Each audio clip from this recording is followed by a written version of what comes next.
គ្រប់ជំរាបសួរក៏ដូចជាសួស្តីអ្នកកំពុងតែទស្សនាវីដេអូនេះផងដែរបាទនេះជាសកម្មភាពបាទអេពីសូតទី2បាទសកម្មភាពពេលព្រឹកបាទគ្រាន់តែបើកក្បាលវីដេអូបើកតង់បងប្អូនភ្ញាក់ពីគេងមកបាទគឺថាស្រស់ស្រាយខ្លាំងមែនទែនបាទឮតែសំឡេងសត្វស្វាសត្វតូចយំឆ្លងឆ្លើយយ៉ាងទៅហឹងអងកងបងប្អូនបាទនេះហើយជាមូលហេតុដែលបងប្អូនយើងមួយចំនួនចូលចិត្តដើរព្រៃបោះតង់បងប្អូនហើយសកម្មភាពយើងពេលព្រឹកនេះដែរបាទគឺអត់មានអីប្លែកទេបងប្អូនបាទគឺព្រលឹមឡើងបើកភ្នែកឡើងបាទគឺដាំទឹកឆុងមីឆុងកាហ្វេហើយបងប្អូននាំគ្នាងើបតាំងពីម៉ោង5ភ្លឺបងប្អូនបាទដើម្បីមើលពពកហើយនឹងថ្ងៃរះបងប្អូនបាទប៉ុន្តែចៃដន្យអីបាទថ្ងៃនេះអត់សូវមានពពកទេបងប្អូនបាទហើយថ្ងៃរះក៏រះអត់រួចដែរបាទដោយសារតែពពកបាំងចិត្តអស់បងប្អូនបាទហើយមេឃវារៀងសតុំទៀតអញ្ចឹងបងប្អូនបាទអញ្ចឹងហើយបាទវីដេអូថ្ងៃរះយើងអត់មានទេយើងថតអត់បានទេបងប្អូនបាទខំដាក់កាមេរ៉ា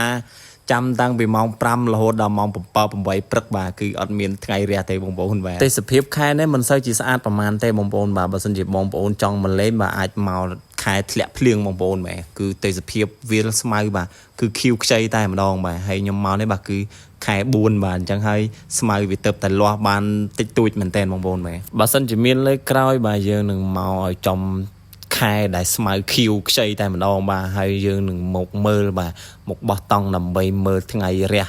ម្ដងទៀតបងប្អូនហើយសកម្មភាពដើរបោះតង់ចូលព្រៃនេះបងប្អូនបាទសម្រាប់ខ្ញុំគឺលើកទី1ហើយបងប្អូនបាទ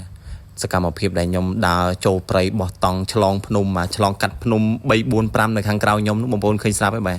គឺយើងជិះម៉ូតូយើងដើរផងជិះម៉ូតូផងដើម្បីឆ្លងកាត់ភ្នំ4 5នឹងមកកន្លែងនេះបងប្អូនបាទកន្លែងដែលយើងឈរនេះយើងមកលើកទី1មែនបងប្អូនបាទប៉ុន្តែយើងទទួលបានអារម្មណ៍គឺស្រស់ស្រាយខ្លាំងមែនតើបងប្អូនពេលដែលយើងបាទហត់នឿយនឹងការងារបាទយើងគិតច្រើនយើង stress បងប្អូនបាទយើងបានមកបោះតង់អញ្ចឹងមានអារម្មណ៍ថាបាទវាកាត់បន្ថយបាទយើងលែងគិតលែងខ្វល់បងប្អូនបាទនៅពេលដែលឡើងមកដល់លើភ្នំនេះដោយសារតែបរិយាកាសទេសភាពបាទព្រៃភ្នំបាទគឺធម្មជាតិអញ្ចឹងវាធ្វើឲ្យអារម្មណ៍យើងបាទគឺស្រស់ស្រាយរីករាយទៅតាមនឹងបងប្អូនជាពិសេសបាទសម្រាប់បងប្អូនដែលจะពាក់លុយគេបាទจะពាក់លុយធនាគារអីបាទធនាគារទេតាមអីបងប្អូន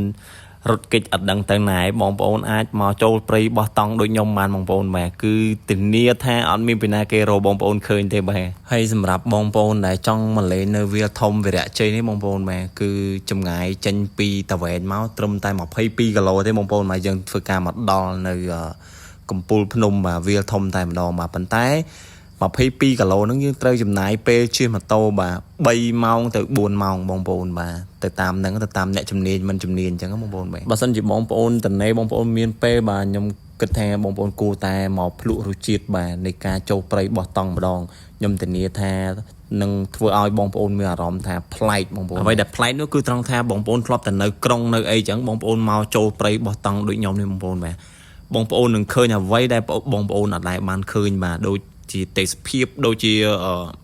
បរិយាកាសអីបងប្អូនបាទគឺធម្មជាតិពិតតែម្ដងបងប្អូនបាទបងប្អូនធ្លាប់ឃើញតាមវីដេអូអីអត់ស្មើនឹងបងប្អូនមកឃើញផ្ទាល់ភ្នែកម្ដងនេះបងប្អូនបាទអូខេសួស្តីបងប្អូនគ្នាបាទកន្លែងទីតាំងមកកន្លែងនេះគឺជាតំបន់ថ្មបាំងបងប្អូនឈ្មោះកន្លែងនេះគេហៅថាថ្មបាំងដែលស្ថិតនៅលើវាលធំលើវាលធំនៅព្រៃវីរៈជ័យបងប្អូនស្ថិតនៅក្នុងខេត្តរតនគិរី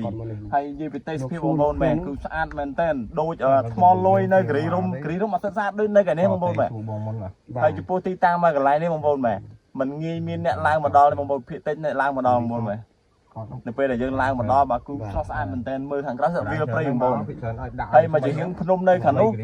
សតវាស្មៅបងប្អូនហើយទេសភាពវិញគឺញាក់សាច់បងប្អូនកុំភ្លេចមកលេងនៅវាលធំដល់គ្នាបងប្អូនចំណាយពេលត្រឹមតែ4ម៉ោងប៉ុណ្ណោះជិះពីតាវែងមកបងប្អូនរយៈពេល4ម៉ោងអញ្ចឹង